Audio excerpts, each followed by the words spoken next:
শীতকালে আপনার বাজরিগার পাখির বাচ্চা ফুটছে, এই সময় কেয়ারিংয়ে ত্রুটি রাখলে হবে না।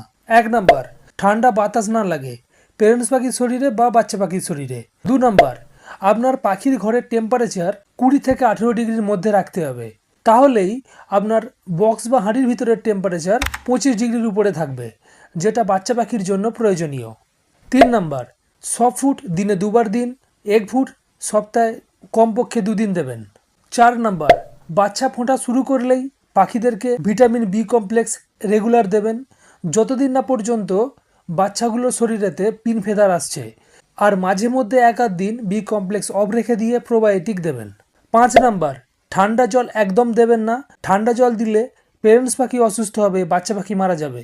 এই কটা স্টেপকে যদি আপনারা ফলো করেন, তাহলে আপনার কাছে একখানা বাচ্চাও মারা যাবে না। খুব তাড়াতাড়ির মধ্যে বাজরিগর পাখির বাচ্চাগুলো বড় হয়ে যাবে। এই ধরনের ভিডিও পাওয়ার জন্য